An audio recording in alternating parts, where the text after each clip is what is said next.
Thank you. Yeah, the title of the series I said we're going to do from last week to the next week is Are You Ready to Face Your Life's Records? My dear church, I want you to know that this is a reality. We all have to face our life's records. Last week we studied about the judgment of the righteous. Today we will do the judgment of the wicked, and next week I'll close with the punishment or the third phase of the judgment and the eradication of sin. So today, the judgment of the wicked, or what, in other words, what you call it, the millennial judgment. Now, when we talk of judgment, let me quickly summarize. Judgment is not just happening in one day, it's a process, not an event. There are three phases to this judgment. The first one is pre-advent judgment or investigative judgment, or the judgment of the righteous. What is the purpose of this judgment? It is the judgment of the righteous. I want you to get this very clearly. It is the evaluation of the righteous. It deals with the determining who the righteous are that has the right to eternal life. It takes place for the benefit of the unfallen heavenly beings. Judgment is not conducted for the benefit of Godhead. God already knows everything, but he has to conduct judgment so that he would be seen as fair and just. The judgment of the righteous is purely for the benefit of unfallen beings. The whole world is waiting to see what kind of people will God allow into his eternal home. Is he fair? Is he just in allowing whoever he allows? So he has to display his fairness and justice in front of the world so that he will not be blamed again. So that's why the judgment only deals with the righteous to let know who are the people who will go to heaven. The second phase of judgment is millennial judgment, or the judgment during 1,000 years. It is the judgment of the wicked. It is the evaluation of the wicked. The purpose of this judgment is for the benefit of the righteous. The purpose of the first phase of judgment is for the benefit of the unfallen beings, but the purpose of the second phase of judgment is for the benefit of the righteous. That we will study today. And of course, the last one is executive judgment. It is the punishment of the wicked. It is to convince the devil, evil angels, and the wicked people that God is just and they are wrong. It is the final eradication of sin from the planet Earth. Now, we studied about the judgment of the righteous last week. When will the first phase of judgment end? When every case in the heavenly courts have been decided. What event will bring the end of the first phase of judgment? Revelation 22:11, where Jesus pronounces, he that is just, let him be righteous, just still, and the rest of the verse. So in other words, when Christ finishes his heavenly courts ministry, and that this is what he says, whatever I have to do, I've done it. From now on, whoever is righteous will remain righteous. Whoever is wicked will remain righteous. In other words, the probation has been closed. There is no more second chance. There is no more change of heart, change of mind. Everything is fixed. That will be the end. So what is it known as? As I said, close of probation. What event takes place after the close of probation? Once the probation is closed, the next event is the second coming of Jesus Christ. So after the first phase of judgment, the judgment of the righteous, probation will close. Once the probation is closed, we spoke about the judgment of God will fall on people in the form of plagues and whatever. Then the second coming comes. What takes place as the great 1,000 years period begin? So the 1,000 period actually begins with the second coming of Jesus Christ. So when Christ comes, there is a resurrection Bible talks about. The resurrection is called the first resurrection. And who will be raised in it? Only the righteous. So when Jesus Christ comes the second time, there is a resurrection. Who takes part in that resurrection is only God's chosen people. The righteous people will be raised. There are still people dead who are wicked. They will not raise in the first resurrection. So we have noticed that the first resurrection, the resurrection of the righteous, begins the 1,000-year period of revelation. Jesus also speaks of the second resurrection. That is the resurrection of damnation according to John 5:28-29.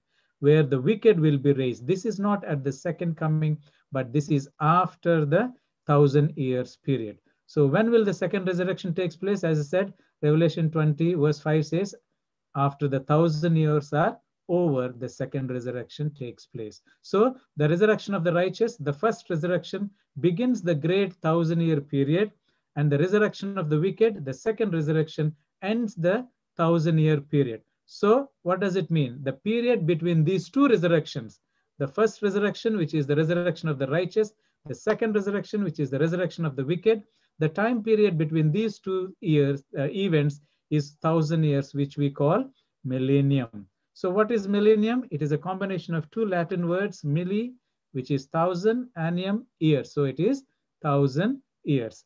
Now, there's a vast difference between how Adventist Church teaches millennium and most of the Christian denominations or churches teach, because most of the churches believe that 1,000 years rule will be on earth, not in heaven.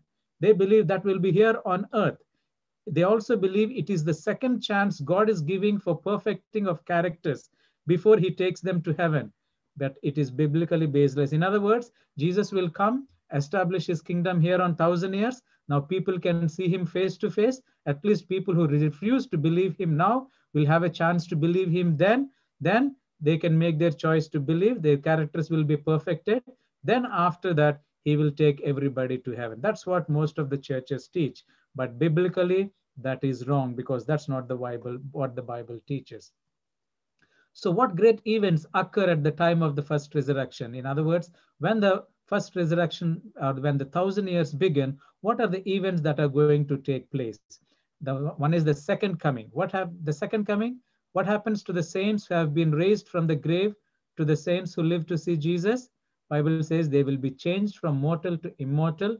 They will be given bodies like Jesus, and the saints will be then caught up to meet the Lord in the air. So that is for the righteous, those righteous who are dead and rose to life in first resurrection, and the righteous who are alive and see Jesus coming. But what happened to the wicked people? What happens to the wicked people that are alive when Jesus comes the second time? According to Bible, Thessalonians 1 chapters, 2 Thessalonians 1, 7, 9 and 2, 8 says, they will be consumed by the Spirit of his mouth and destroyed by the brightness of his glory. The wicked living will be destroyed. How will the second coming of Jesus affect the wicked who are in their graves when he appears? So when Jesus Christ comes the second time, there's two types of people in the grave already dead. Who are they? The righteous dead and the wicked dead. Only the righteous dead will come to life, which we call it first resurrection. But the wicked dead, nothing will happen to them when the second coming of Jesus Christ. They will not come back to life. They will remain dead in the grave. They will remain in their graves until the 1,000 years are over, and the second resurrection, then they will take part. So events that begin the 10,000 years is what? Second coming, devastation, earthquakes and hail, righteous dead resurrected, living righteous changed, and then also righteous caught up into the clouds to meet the Lord in the air. Wicked are slain by Lord's coming. Wicked dead remain dead in their graves, and Satan is bound. Clouds take righteous to heaven. These are the events that begin the second coming, the beginning of millennium. What are the events that take place during the millennium?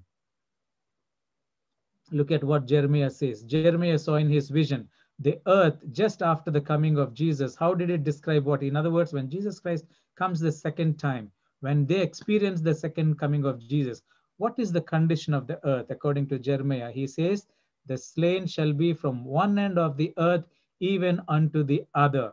They shall not be lamented, neither gathered nor buried. What does it mean? You know, when Christ comes the second time, all the living wicked, they cannot see his glory.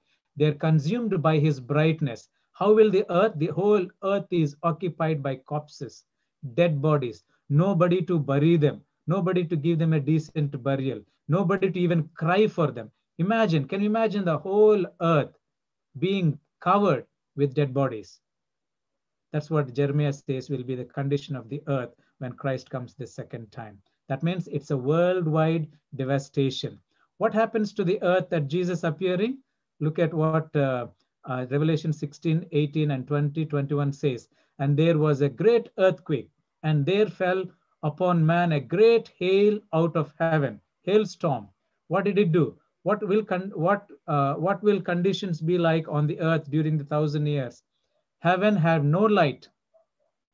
Heavens above will be black. Imagine there is no sun, there is no moon. The whole earth is black. The heaven is also like black. And lo, there was no man. Try to picture earth like this. There's no sky. I mean, there is no sun, there's no moon, there's no light. It is all darkness. And on the earth, there is no man. This is how the condition is. Well, how else he describes? The earth was without form and void. It simply means everything is destroyed. No trees, no buildings, everything is. So there's no shape, there is no form to even describe how the earth looks. He also describes, Isaiah says, the land shall be utterly emptied and spoiled. Imagine this is how the earth will be during 1,000 years. The earth is utterly broken down. So that's the condition of the world. What about Satan? What does the Bible say? Satan will be bound for 1,000 years in the bottomless pit.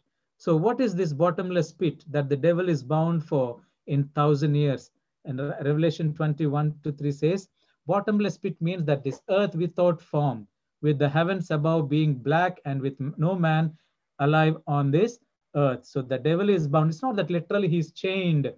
Uh, so when the Bible says the devil is chained to the in the bottomless pit, it's not that literally some big chains were brought, chained his hands and legs and tied him and threw him in a pit. The earth itself is a bottomless pit.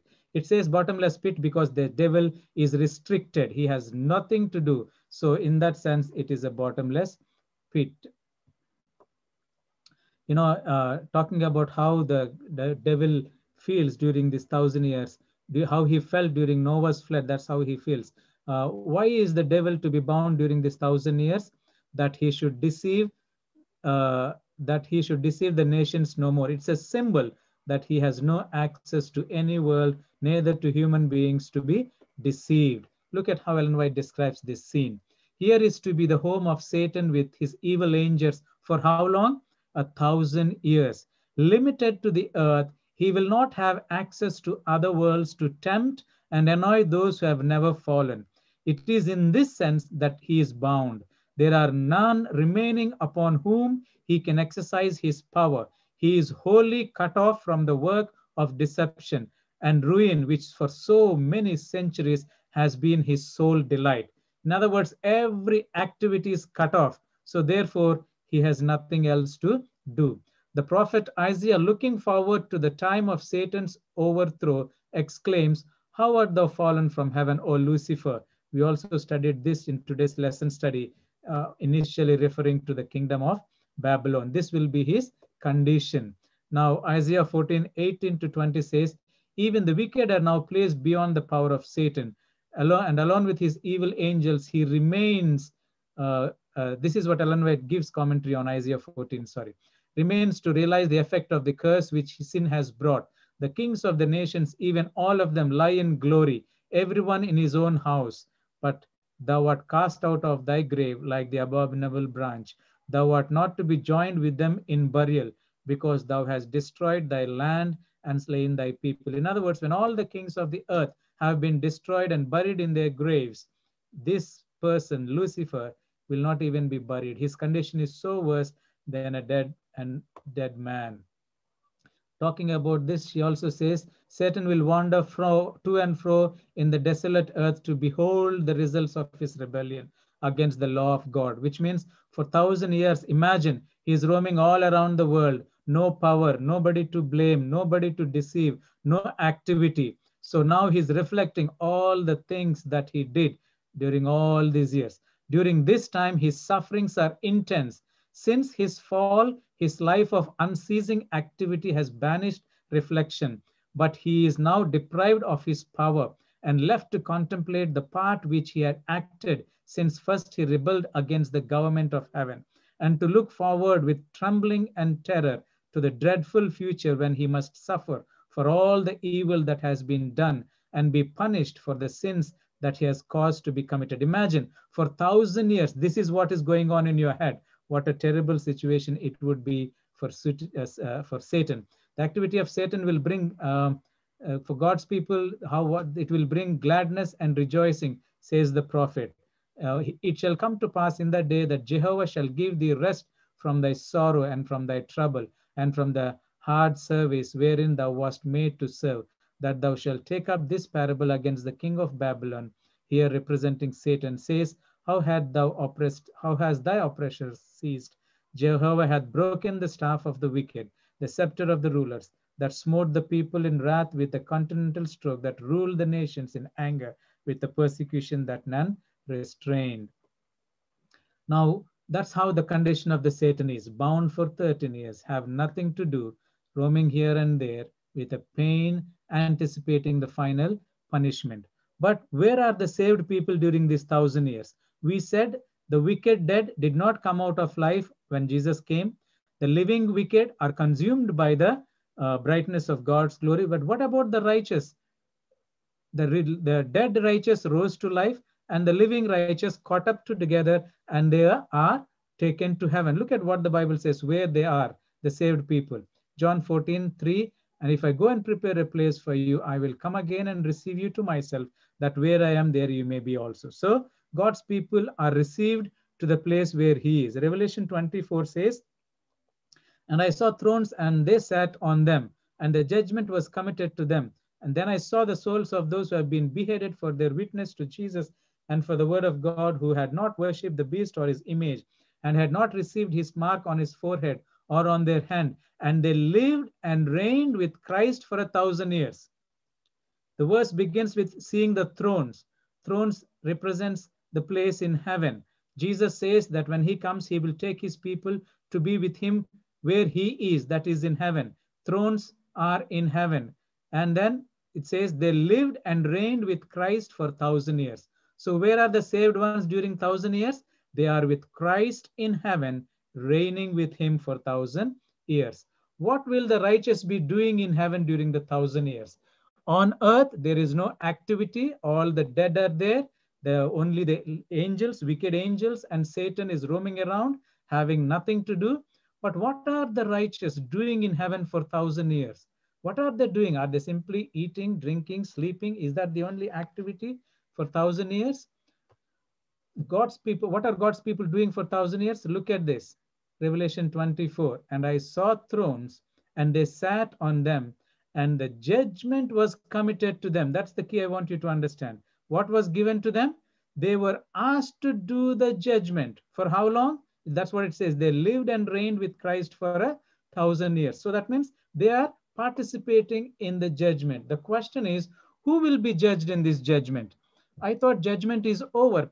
Cases have been decided. And then in the first phase of judgment, it has been decided who will go to heaven, and everything is done. So what kind of judgment is this during 1,000 years? That's why I entitled, this will be the judgment of the wicked. Why do I say that? Look at this. Revelation 20, 12 to 13. And I saw the dead, small and great, standing before God, and books were opened. And another book was opened, which is the book of life. And the dead were judged according to their works by the things which were done, written in the books. The sea gave up the dead who were in it. The death and Hades delivered up the dead who were in it, and they were judged, each one according to his works. So who are these dead people? If you see the previous text, it's look at this. Who are these? Then I saw the souls of those who have been beheaded for their witness to Jesus and for the word of God, who had not worshipped the beast of his image, had not received his mark. These are the ones who have actually gone to heaven to be with the Lord. Now, this judgment is talking about the judgment of the dead. Now, the question is, who are these dead? Look at this verse again. Who had not worshipped the beast or his image, and had not received his mark on his forehead or on their hand. While that gives resemblance to God's people, the dead will be those who have received the mark of the beast, or received the mark on his hand or on his forehead. They will be the ones who will be judged. So who will judge the dead? Judgment was committed to the righteous. Look at 1 Corinthians 6, 2 and 3. Do you not know that the saints will judge the world? And if the world will be judged by you, are you unworthy to judge the smallest matters?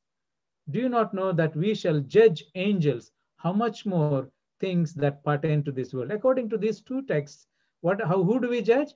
We judge the world. The saints will judge the world, and the saints will also judge the angels. So when it says the world that is left after the second coming of Jesus Christ, when it speaks of angels, the angels that were thrown away from the heaven. This word, this will clarify this same text. The thrones committed to them. Then I saw talking about judgment, participating in judgment. As we said, saints will judge the world. They will also judge the angels. Which angels are we going to judge? As I said, Isaiah 4:24-21 says, "It shall come to pass in the day that the Lord will punish on high the hosts of exalted ones, and on earth the kings of the earth." Who are the host of the exalted ones? The wicked angels that were thrown away from heaven.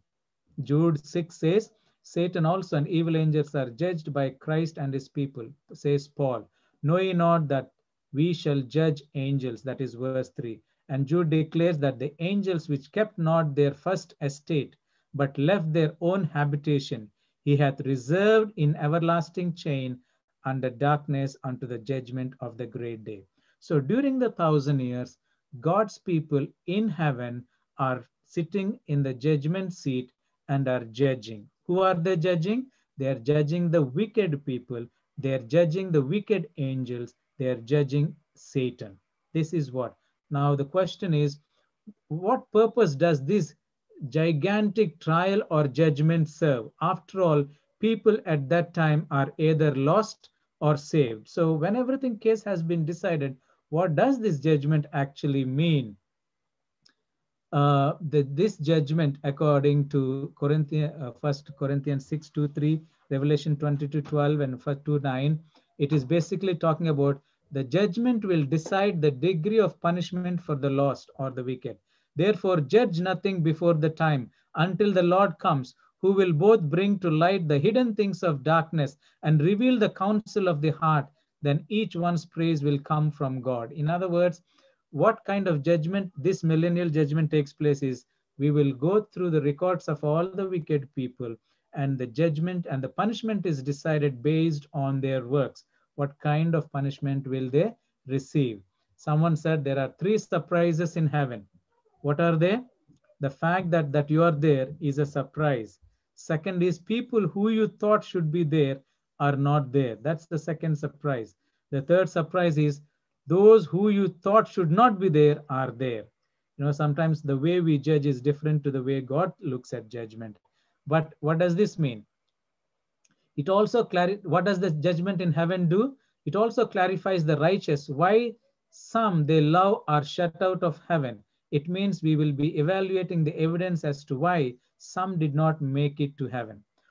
So during these 1,000 years, not only are we pronouncing the judgment on the wicked people, on the wicked angels, on the Lucifer when we examine their books, but we also will have an opportunity. I told you in the beginning, what is the purpose of the millennial judgment? The purpose of millennial judgment is for the benefit of the righteous people. The righteous people have to know certain things as to why they are there, why some people are not there. So this 1,000 years will be a time when they will have an opportunity to understand so many things that they never understood, or to understand why they are there, why their husband is not there, why their wife, whatever the question or doubts. So God does not want his children to live in doubts in heaven. He will clear every doubt from their minds. It is the time when we will have the access to all the records in heaven to see that what was done in the judgment of God is just. In other words, whatever God has allowed in the kingdom, the unfallen worlds have realized God is just in the first phase of judgment. The second phase of judgment, the righteous who are saved will have an opportunity to look at the records and then proclaim that God is just in what he allowed and what he did not allow. There are quite, let me put this in simple terms to make it better. When the Bible says that we will judge the world and we will judge the angels, what are the righteous doing for 1,000 years in heaven? What kind of judgment are we talking about? Certain questions will be answered during these 1,000 years. Questions related to the salvation of our loved ones. In other words, in heaven, why are some people saved? Why are some people not saved? Maybe you are there, your husband is not there, or your wife is not there, your child is not there. So you will have an opportunity. How come that I am here and my husband is not here? I'm here and my child is not here. You will have an opportunity to look at the records of your beloved who is not there, to see what kind of choices they made and why God did not allow them to come there. Questions related to some of the secret things done by your loved ones. Maybe there are certain things. Remember, we will only have access to the records of the people who are lost, and the questions related to their salvation is what we are going to accomplish. Maybe there are some things that they did that you never know. You may be wondering, well, I didn't realize Pastor Mohan was a good man. He was a good pastor. How come he's not here? And then, because you have seen only the one side of my life, and you are now worried that you don't see me, God will give you an opportunity to look at my record to see the things that you do not know about me that are a cause for my downfall. I hope I won't be in that place, but I'm just giving an example. That is what is going to happen. Sometimes we know people one side and we make judgments and we wonder, wow, how come he's the one who preached? He's the one who baptized me. He's the one because of whom, or she's the one because of whom I am here. How come I'm here and she's not there or he's not there? Because we don't know their full life. We only have seen one side of their life. And you have the doubt, how come you're there and they're not there? In this 1,000 years, you will have an opportunity to see their life from the other side and to realize why God did not allow them to be among the ranks of the saved. Questions related to the pain and suffering of the innocent. You will also have an opportunity during these 1,000 years why innocent people suffer. How come God healed them when you prayed, but God never healed you when you prayed? How come innocent people are massacred? How come, there's so many questions unanswered about the suffering on this earth. No matter how much we scratch our heads, we may not find an answer. But during those years, you will have an opportunity. How come, Lord, my child died of the same disease, but the other person's child was healed by the same disease? How come you did this? God will have an answer to give you. All your doubts, all the questions regarding the suffering of the innocent will be answered there. Questions related to the sickness of our loved ones. Yes, again, my mother, my sister, my brother, my husband, we have prayed. He was a vegetarian. He was this, he was that. We never did anything. Why did we have to suffer? People who smoke, they never get sick. People who drink, they seem to be healthy. We followed all the health principles and still we died. How come you never healed our people? You healed so many others. How come my prayers are not answered? How come, whatever the questions, now we find it difficult to find an answer. Simply saying, well, the Lord knows the best, we say now. But beyond that, we don't know. But during these 1,000 years, we will have an opportunity to get to know why God did what he did, why he chose not to answer our prayers, why he chose not to heal the sick that we have prayed for, including yourself, whatever it could be. Again, questions related to the difficult passages of scriptures. There are some passages of scriptures that we may never understand on this side of the earth. Like Paul says, we see through a glass now. Maybe in heaven, when we get there during these 1,000 years, God is going to reveal to us certain passages of scriptures that are related to the salvation of man as to why they were kept a secret or how come we did not understand. He will make it plain. Questions related to unanswered prayers. This is one of the frustrating things for God's people. So many prayers get unanswered. Some of them are so necessary prayers. Some of them are so desperate prayers. And yet God seems to not answer those prayers. Maybe when we get to heaven during these 1,000 years, God will tell me, Mohan, why I did not heal your diabetes? Why I did not heal your heart problem? Why I did not do this for you? I may never know the answer now, but when we get to heaven, he will give me an answer for which my response will be, worthy, worthy is the lamb that was slain. Then I understand why he chose not to. For example, I'm sure Paul, when he says, Lord, I don't know, somebody say he's got a sight problem. He kept praying 3 times, he says, heal me. All that the Lord told him was, my grace is sufficient. Maybe I'm sure when he gets to heaven, God will explain to him what he means that his grace is sufficient and what his unanswered prayer for his own health has caused so much of blessing for the rest of his ministry. Again, questions related to the painful experience we went through in our life. Why do innocents suffer? Why do you as a faithful child suffered all your life while the wicked prospered? They have They have shortcuts to earn money. They manipulate, they cheat the government, they do everything and they seem to be happy. You follow faithful, you do everything according to the law. You don't cheat, you don't tell lie, you do all this, and yet you experience all your life you are going through pain and suffering, and you wonder why. Could it be that when in during these 1,000 years, God will give you an answer why He allowed you to go through those painful experiences, though He has a power to relieve that pain from you.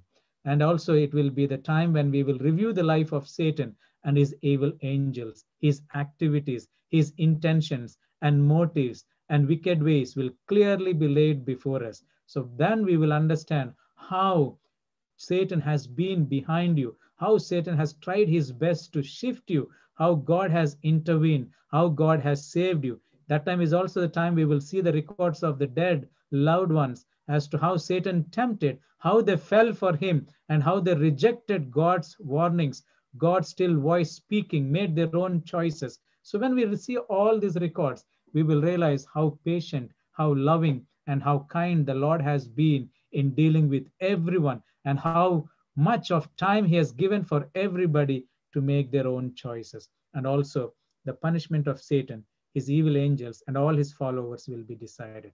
So when we go through all the records of everybody that we want to see, and then all the doubts in our minds are cleared, the final thing that would happen is, okay, these are the ones that are lost. This is the person that is the cause for every one of them. What shall we do? How do we deal with them? That's what it says. The thrones were there, and the judgment was given to the saints, and they will judge Lucifer and his fallen angels. Then we'll decide what kind of punishment will be given to the Lucifer and his angels. That is how the activity of the 1,000 years are. Basically, we are going to look into the records of all the dead wicked people, including evil angels and Lucifer, to see why they are lost, so that you are clear in your mind why you are saved and why others who are lost, who are maybe even closer to you, the reason for their loss. That will end the 1,000 years. So what happens at the events? 1,000 saints participate in judgment. I'm just summarizing. Earth in devastation during 1,000 years. There are no people on earth. Satan has angels forced to remain on this earth. And events at the end of the second coming, at the end of 1,000 years. Once every record has been gone through in heaven for 1,000 years, every doubt in every saved person have been cleared. That ends the 1,000 years. And then at the end of 1,000 years, there will be the third coming, which means God with his heavenly city, with all the saved ones, will come back to this earth to make this earth as our eternal home. During that time, the wicked dead will be raised, Satan will be loosed, and then Satan talks to the world into trying to take the city. The city is attacked, fire from heaven will come and destroy the wicked people, and the fire that came to destroy will act as a purifying agent to clean the earth, and then new heaven and new earth are created. God and his people will establish kingdom on this earth. We will live here forever. That will be the end of 1,000 years. But the big question that need to be answered is, look at this. The righteous had an opportunity to know who was lost and why they were lost, because, but what about the wicked? In other words, let me clarify here. The unfallen worlds had an opportunity to know why God allowed whom he allowed into heaven in the first phase of judgment. The second phase of judgment, it was for the benefit of the righteous. Righteous now are very clear why they are there, why others are not there, because they had access to the records in heaven during 1,000 years to know why one of them is saved, the other is not saved. So they are clear in their mind that whatever God did is just and fair. Now, the only one still did not have an opportunity to realize why they are lost are the wicked. They never had an opportunity to put their case forward and find a reason why they were lost. So that's what it, but so what happens then? Those who did not take part in the first resurrection and those who took part in the second resurrection, who are they? Who did not take part in the first resurrection? The dead wicked. Who took part in the second resurrection? The dead wicked. Both. These are the ones who will have part in this. So what happens to them? Because they never have an opportunity to present their case. How will God destroy them without giving them an opportunity to know as to why they have been rejected? Even on earthly court, when you pronounce a punishment on a wicked person, you at least have to explain to that person why certain punishment is given to them. You just can't punish them and they don't know why they have been punished. So how can, if earthly people are so reasonable, will God not be reasonable to let the wicked know why he's giving them the punishment that they are given? So when does that take place? How does it work? How can every knee shall bow down and confess that Jesus is indeed the savior of the world when the wicked do not know the reason for their rejection? You know, Bible says, Revelation 1:7, that every knee shall bow down and confess that Jesus is God. Every knee includes even the wicked. How will the wicked confess that God is just and fair when they do not know the reason why they have been lost? So they have to be clear, these answers. All these questions we will study in the next week's study, which is the third phase of judgment, the punishment of the wicked. How it will happen, how God will clear the doubts for the wicked, why they were lost, we will go through next week. But this week, I want you to know the second phase of judgment, the millennial judgment, the judgment of the wicked, is for the benefit of the righteous who are saved, so that they know why they are saved. They will also know why others who are lost, they may be close to them, their family members, because God gave them an opportunity to see their records and to find out for themselves why some of them are lost and why some of them are saved. May the Lord bless us as we prepare to face our own records in this judgment. God bless each one of us. Gracious Father, judgment is a reality. Whether we like it or not, we all have to face judgment. There is no one who can escape judgment. Lord, on this earth, we can escape. We can blind the eyes of the people and get away. But your word says every secret thing, good and bad, every thought, every motive will be brought into judgment. We have learned that in the first phase of judgment, where our records will be examined. Lord, it's not that we don't sin, we do sin, but our confession, our repentant life will what will fetch us for us to be saved into that eternal home. Today we have seen the judgment of the wicked. During the 1,000 years, all the saved will have access to the records to see, to clear their doubts as to why they are saved and why their loved ones are lost. There's so many things during this 1,000 years that you'll clear our minds, so that when you finally establish your kingdom upon this earth, there is no stain of sin or no stain of any bad memory, but only glory and honor to you. And as we examine the records, we know, Lord, that at the end of examining every record, when our doubts are cleared, we will fall at your feet and say, worthy is the Lamb. Now I know why my husband is lost. Now I know why my wife is lost. Now I know why my pastor is lost. Now I know why my child is lost. Lord, it's not what we do outwardly that show people that we are Christians that matters. Who we are inside that matters in the day of judgment. So help us to be careful. As the song says, the judgment has set. Lord, how can we face when our name comes? This judgment is a good news to those who believe in you. So help us not to worry. Help us not to get scared, because we have our lawyer, Jesus, who has died for me to save me. There's nothing that can stop him from saving me, apart me choosing not to follow him faithfully. So help us, Lord, that we will completely surrender our lives to you. That when we make mistakes, when we do sin, we will humble ourselves to say sorry, to confess, so that when my name comes, when our name comes, you will remove our names from the book of death and retain them in the book of life, so that we can live with you for eternity. May this be our experience. In Jesus' name, amen.